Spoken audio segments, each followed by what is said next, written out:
मौलाना अरशद मदवी, जो भारत के संविधान का तुम उल्लंघन कर रहे हो और सुप्रीम कोर्ट को जो चैलेंज दे रहे हो, जरा औकात में रहकर बात करना चाहिए।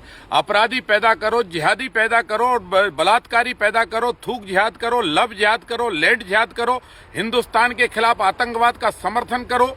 ऐसे करने के बाद वो फिर सुप्रीम कोर्ट से न्याय की उम्मीद करो।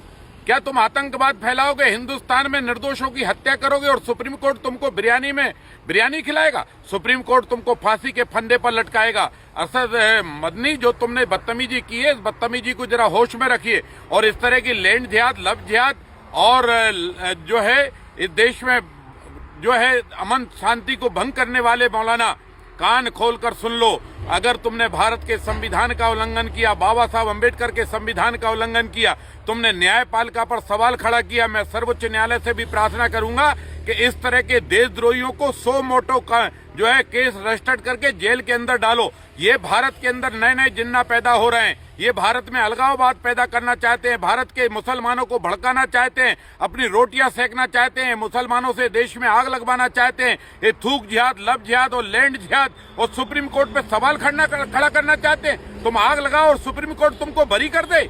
तुम लाल किले पर निर्दोषों की हत्या करो और सुप्रीम कोर्ट तुमको बरी कर दे। अरे तुम्हारे बेटा बेटी पढ़े, डॉक्टर बने तो देश तुमको सलाम करेगा, पर डॉक्टर बनकर अगर बम फेंकेंगे तो उनको भी बम से ही उड़ाया जाएगा। भारत की सेना उनको मिठाई नहीं खिलाएगी। इसलिए ध्यान रखना, आतंकवादियों का समर्थन करने वाले मदनी, सुप्रीम कोर्ट पर सवाल खड़े मत करो। अपने औकात, अपनी गिरबान में झांक कर देखो, अपने बदतमीज औलादों को बारे में सोचो। भारत के संविधान को ताक में रखोगे तो तुम जेल में सड़ोगे या फांसी के फंदे पर लटकाए जाओगे। भारत विरोधी गतिविधियां भारत में किसी भी कीमत पर बर्दाश्त नहीं की जाएंगी।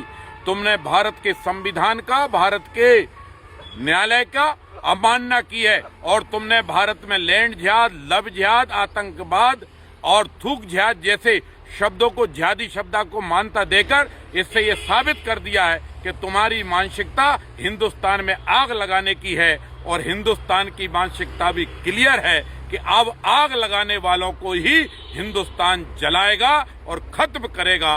भारत पर किसी भी दुष्ट की आंच नहीं आने देगा।